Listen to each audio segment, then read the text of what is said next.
주제표와 우리 감사 캠페인 같이 하겠습니다. 감사의 씨를 뿌려 행복의 열매 맺는 교회, 감사의 향기가 되겠습니다. 감사의 꽃을 피우겠습니다.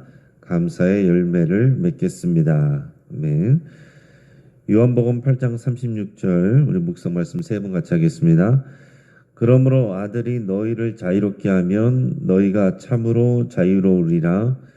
그러므로 아들이 너희를 자유롭게 하면 너희가 참으로 자유로우리라. 그러므로 아들이 너희를 자유롭게 하면 너희가 참으로 자유로우리라. 아멘. 그리스도 안에서 또 진리로 또 자유함을 누리시는 여러분 되기를 주의 이름으로 축복합니다. 오늘 우리에게 주시는 말씀은 예레미야서 50장 1절에서 10절까지 말씀입니다. 자, 오늘 본문을 통해서 제2의 출애굽이라는 제목으로 말씀의 은혜를 같이 나누겠습니다. 사형대 한 서형수가 집행관에게 자기가 죽기 전에 자신의 어머니를 꼭 만나게 해달라고 부탁을 했습니다. 그래서 집행관이 그 소원을 들어줬고 사형수의 어머니가 눈물을 흘리면서 아들에게 다가왔습니다. 이 사형수는 어머니에게 좀 더 가까이 오라고 그랬습니다. 그리고는 어머니에다 귀에다 대고 내가 이렇게 사형수가 된 것은 어머니 때문입니다. 내가 잘못할 때 한마디라도 꾸짖었다면 이 지경까지는 되지 않았을 거예요. 그러면서 어머니의 귀를 물어버렸습니다.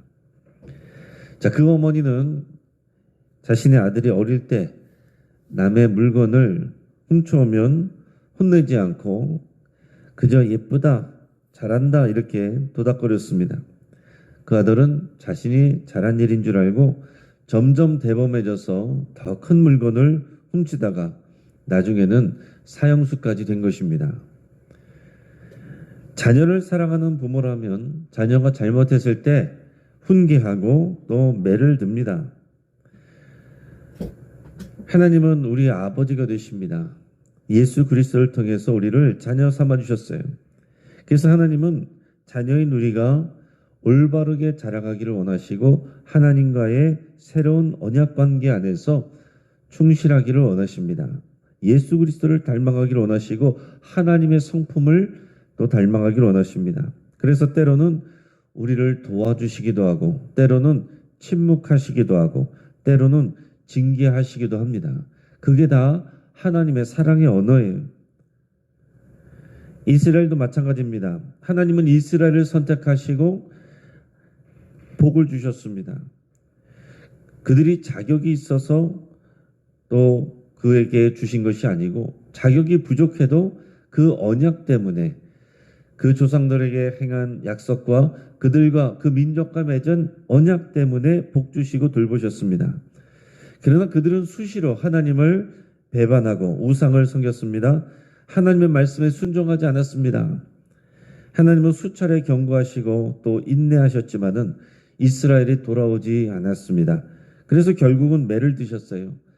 북이스라엘은 주전 722년에 아수르 민족에게 멸망했고 남유다는 주전 586년에 바벨론에 의해서 패망하고 많은 사람들이 포로로 잡혀갑니다. 하지만 하나님은 여전히 이스라엘을 사랑하고 돌보십니다. 이스라엘을 괴롭힌 바벨론이 하나님의 징계의 막대기로 사용됐지만은 하나님은 모든 나라와 민족을 다스리는 하나님으로서 이 바벨론도 심판을 하십니다. 자, 하나님께서 변덕을 부리시는 게 아니에요. 하나님은 모든 나라와 민족을 다스리시지만 그 가운데서 언약 백성인 이스라엘을 특별하게 여기시고 돌보십니다. 우리는 이 선지서를 통해서 하나님의 마음을 알아야 되고 또한 하나님의 말씀들이 이 세계사 속에서 그대로 성취되고 이루어진 것을 또 주목해야 됩니다. 자, 하나님께서 바벨론에 대한 심판을 오늘 성경 본문을 통해 선포하십니다. 1절에서 3절까지 말씀을 우리 같이 읽겠습니다. 여호와께서 선지자 예레미야에게 바벨론과 갈대아 사람의 땅에 대하여 하신 말씀이라. 너희는 나라들 가운데 전파하라, 공포하라, 깃발을 세우라. 숨김이 없이 공포하여 이르라. 바벨론이 함락되고 벨이 수치를 당하며 무로닥이 부스러지며 그 신상들은 수치를 당하며 우상들은 부스러진다 하라. 이는 한 나라가 북쪽에서 나와서 그를 쳐서 그 땅으로 황폐하게 하여 그 가운데 사는 자가 없게 할 것임이라. 사람이나 짐승이 다 도망할 것임이니라. 아멘. 자, 갈대아는 바벨론의 다른 명칭입니다.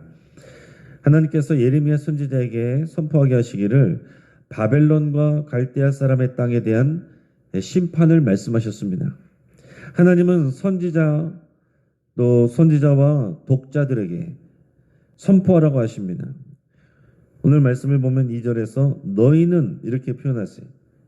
그러니까 너는 그러면 이게 예레미야 선지자에게 선포하라고 말씀하시는데 너희는 이렇게 말씀하시는 것은 예레미야 선지자뿐만 아니라 이 말씀을 읽는 모든 독자들이 이 하나님의 말씀을 분명하게 알고 함께 외쳐라, 그런 의미입니다. 너희는 나라들 가운데서 전파하라, 공포하라, 깃발을 세우라, 숨김이 없이 공포하여 이르라. 하나님의 말씀을 분명하게 선포하라, 이렇게 말씀합니다. 깃발을 세워서 모든 나라들이 주목하게 하라고 말씀하십니다. 자, 그 내용이 뭡니까? 바벨론이 새롭게 북쪽에서 일어나는 한 나라에 의해서 함락될 것이다, 이런 말씀입니다. 자, 이 바벨론이 함락됨으로 인해서 그들이 섬기는 벨과 무로닥이 무너지게 될 거다 그랬는데 이 벨과 무로닥은 그들이 섬기는 우상들의 이름입니다. 벨은 또 바알의 다른 이름이기도 하고 무로닥은 마르둑을 말하는 거예요. 마르둑, 그들이 섬기는 마르둑 신을 말하는데 그 신들과 다른 신상들이 무너지게 될 것이다 라고 그랬습니다. 여러 번 말했지만은 이 고대 나라들은 자신들의 신이 자신들과 나라를 지켜준다고 믿었습니다.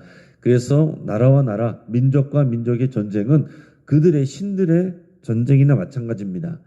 그래서 이긴 나라의 신이 이겼다, 이렇게 생각을 합니다. 그러나 하나님께서 그들이 믿고 섬기는 벨과 무로닥은 또 신상들은 다 무너지게 될 것이다, 이렇게 말씀합니다. 당연히 그럴 수밖에 없습니다. 그런 신들은 그저 사람이 만든 우상이기 때문에 그렇습니다. 하나님이 결정하시는 대로 역사는 돌아가는 것입니다. 벨과 무로닥이 결정하는 게 아닙니다. 북이스라엘과 남유다가 망한 것은 또한 여호와 하나님이 힘이 없어서 망한 게 아닙니다. 벨과 무로닥에게 진 것이 아닙니다. 하나님께서 이 바벨론이라는 이방 민족을 막대기로 사용하셔서 하나님이 징계하신 거예요. 근데 이것을 모르는 사람들은, 바벨론 사람들은 벨과 무로닥이 이겼다, 이스라엘을 믿는 여호와를 이겼다, 여호와는 벨과 무로닥의 신하다, 그렇게 생각을 했습니다. 그래서 성전에서 기구들을 가져다가 자신들의 전리품으로 갖다가 전시하고 그랬습니다. 하지만 하나님께서는 그것도 보고 계시고 결국은 심판하시는 거예요. 여러분, 우리는 이것을 다 분별할 줄 알아야 됩니다. 사람들이 말하고 사람들이 생각하고 말하는 것과, 그러나 실제로는 하나님이 움직이고 계신다, 하나님이 통치하고 계신다, 우리는 이것을 알아야 되고, 세상에서 사람들이 하나님 없이 다 모든 것을 조종하고 결정하는 것 같지만 그 위에서 하나님이 모든 것을 허락하시고 실제로는 그 역사를 움직이고 계신다. 여러분, 이 시각을 가지고 분별할 수 있어야 됩니다. 지금 오늘 이 시대도 마찬가지입니다. 여러분, 세상의 지도자들이 또 지식인들이 이 세상을 결정하고 돌리는 것 같지만 결국 이 세상을 돌리시고 허락하시는 것은 전능하신 여호와 하나님이십니다. 만군의 여호와 하나님이 통치하십니다. 우리는 이것을 분명하게 믿고 고백할 수 있어야 됩니다. 자, 오늘 이렇게 성경에 나오는 이 바벨론은요, 역사적으로 표현하면은 신바벨론입니다. 구약성경 또 창세기로 올라가면은 바벨론이 이미 있었습니다. 고대의 바벨론이 있었는데 우리가 이 선지서에서 나오는 이 바벨론은 새롭게 세워진 나라예요. 주전 626년에 나보폴라살이라는 사람에 의해서 다시 새롭게 재건된 나라입니다. 그 바벨론의 이름을 다시 땄어요. 그래서 역사학계에서는 이것을 신바벨론으로 이렇게 명명을 합니다. 자, 이 나보폴라살은 주전 612년에 아수르의 수도인 니느웨를 공격해서 정복을 했습니다. 그리고 이후에 주전 605년에는 갈그미스 전투에서 애굽과 아수르의 연합군을 그 전쟁에서 이기고 고대 근동의 최강자가 됐습니다. 주전 604년에는 느부갓네살이 2대 왕이 됐습니다. 그리고 나서는 정복 전쟁을 본격적으로 펼친 겁니다. 그러는 와중에 이 남유다도 주전 586년에 멸망당하게 되고 또 많은 사람들이 세 차례에 걸쳐서 포로로 바벨론으로 끌려가게 됩니다. 선지서에서 특히 예레미야 선지서에서 또 계속해서 경고하고 말씀하신 내용들이 이렇게 실제적으로 역사 속에서 이루어진 거예요. 하지만 주전 562년에 느부갓네살이 사망하게 되고 나라가 빠르게 쇠락해집니다. 그리고는 주전 539년에 페르시아 왕 고레스 2세에 의해서 정복당하게 됩니다. 오늘 성경에서 보면은 한 나라가 북쪽에서 나와서 그를 쳐서라고 말한 것이 바로 역사적으로 보면 페르시아예요. 하나님의 말씀이 그대로 세계사에서 실현되는 것입니다. 예레미야 선지자에게 선포하게 한 이 말씀대로 바벨론이 정말 그 위세가 영원할 것 같았지만은 그 바벨론도 하나님이 심판하신다고 말했고 북쪽에서 일어나는 한 나라를 통해서 황폐하게 만들 것이다. 실제적으로 페르시아에 의해서 바벨론이 멸망하게 됩니다. 여러분 쉽게 생각하면 이 바벨론은 지금의 이라크 지역에 또 역사했고요. 또 이 페르시아는 지금의 이란 지역에서 그렇게 역사를 했습니다. 그러니까 바벨론은 아수르나 또 다른 제국들에 비하면 상당히 짧은 기간 동안 패권을 잡았던 것입니다. 그러나 워낙에 그 당시에 이 남유다의 멸망과 연결되어 있기 때문에 성경에서는 바벨론의 이야기가 굉장히 강조되고 있습니다. 자, 하나님께서는 이 페르시아, 성경에서는 바사라고 표현이 되어 있습니다. 이 페르시아 고레스 2세를 통해서 또 역사적으로는 키루스 2세라고 이렇게 표현하는데 70년 만에 유다 민족이 고향 땅으로 돌아오게 됩니다. 이게 하나님이 약속하신 말씀이에요. 근데 페르시아 이 고레스 2세가 왕이 되고서는 포로되어 온 사람들을 여러 민족들을 자기 나라로 돌아가게 하는 이 관대한 정책을 펼쳤습니다. 자, 역사적으로 그렇게 했는데 그게 다 하나님께서 미리 예고하시고 작정하시고 설계하신 그런 내용들입니다. 바벨론은 하나님의 손에 붙들려서 징계의 막대기로 사용된 것입니다. 하지만 그들의 우상 숭배와 교만 그리고 하나님의 백성에게 행한 그 폭력 이런 부분들을 하나님이 다 심판을 하시는 겁니다. 세계사 속에서 바벨론은 자신들이 바알과 또한 마르독 신의 도움으로 승승장구하는 줄 알았습니다.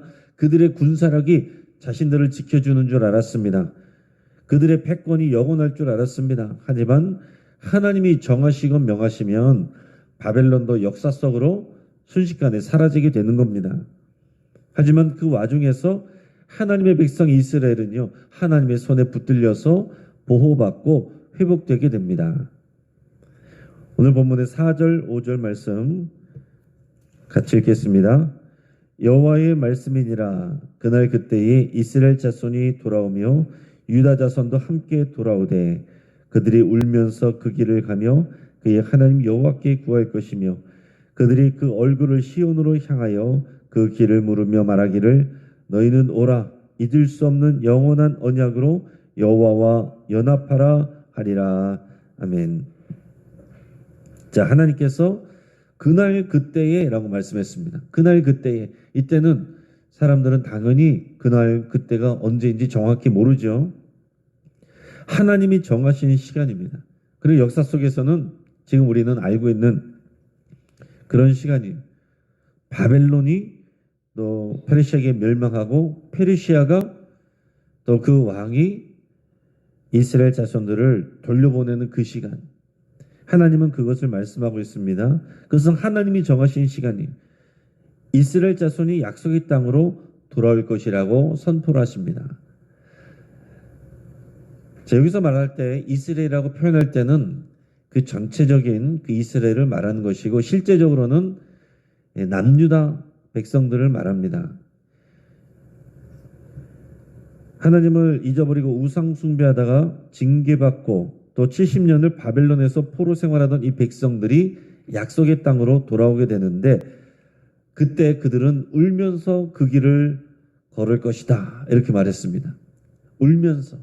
나중에 역사서 보면은 백성들이 정말로 울면서 그 길을 돌아옵니다. 감격하면서 정말로 하나님께서 우리의 고향 땅으로 약속의 땅으로 돌려보내시는구나 감격하며 그 길을 갑니다.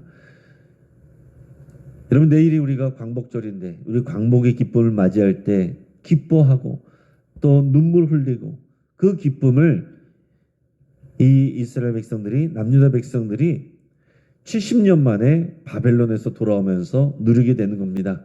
우리 민족은 35년 만에 해방을 맞이했지만은 이 사람들은 바벨론에서 70년 만에 돌아오게 되는데 그렇게 돌아오게 될 때에 그들은 울면서 하나님 앞에 나오게 된다는 겁니다. 그러면서 여호와 하나님을 의지하고 기도할 거래요. 그들의 얼굴은 시온을 향할 것이다 라고 했습니다. 시온은 예루살렘을 말하는 것이기도 하고 또 성전을 말하는 것이기도 합니다. 이제 온 마음이 여호와 하나님께 집중하게 된 상태입니다. 그들이 멸망하게 되고 바벨론으로 가게 될 때는 그들의 시선이 하나님에게서 떠나 있었습니다.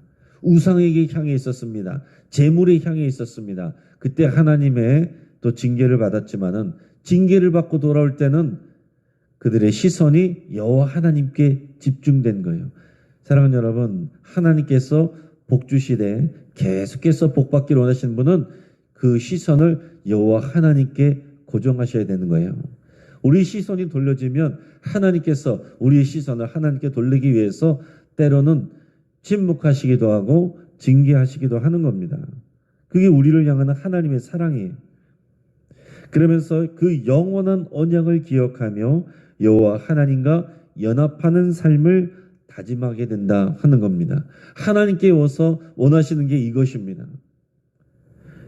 우리가 영원한 언약, 우리는 이제 새로운 언약, 예수 그리스도께서 가져오신 이 새로운 언약, 신약 시대이고 예수 그리스도를 통해서 그 영원한 언약 안에 거하게 되는데 이것을 기억하며 하나님과 연합하는 삶, 하나님과 동행하는 삶. 여러분 우리는 이런 삶을 사는 것입니다. 교회를 다니는 게 아니에요.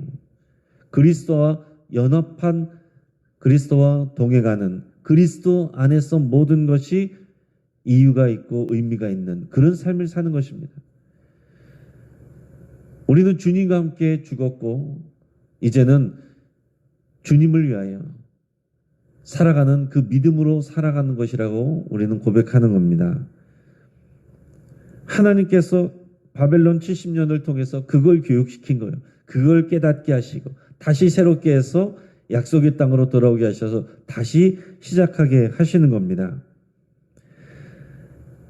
이게 하나님께서 원하셨던 모습이었습니다. 하나님이 당신의 백성을 무섭게 징계하셨지만 이것은 버리는 게 아닙니다. 유기가 아닙니다. 징계이고 사랑의 매를 드시는 거예요. 하나님께서 징계하시고 매를 드시는 목적은 이스라엘 백성이 하나님과 맺은 이 영원한 언약 안에 충실하고 그래서 하나님과 연합된 삶을 살기를 원하시는 겁니다. 이어서 6절, 7절 말씀을 우리 같이 읽도록 하겠습니다. 자, 내 백성은 잃어버린 양떼로다. 그 목자들이 그들을 곁길로 가게 하여 산으로 돌이키게 하였으므로 그들이 산에서 언덕으로 돌아다니며 쉴 곳을 잊었도다. 그들을 만나는 자들은 그들을 삼키며 그의 대적은 말하기를 그들이 여호와 곧 의로운 처소시며 그의 조상들의 소망이신 여호와께 범죄하였음인즉 우리는 무죄하다 하였느니라. 아멘. 자, 하나님은 이스라엘을 여전히 내 백성이라고 말씀하시고 잃어버린 양떼라고 말씀하십니다. 여러분, 이것이 하나님의 말씀이에요. 앞에서 무섭게 심판을 선포하실 때는 정말 모든 것을 끊어버리시는 것처럼 그렇게 말씀하셨지만, 그러나 여전히 내 백성이라고 말씀하시고 잃어버린 내 양떼다 이렇게 표현하십니다. 그래서 이스라엘 백성이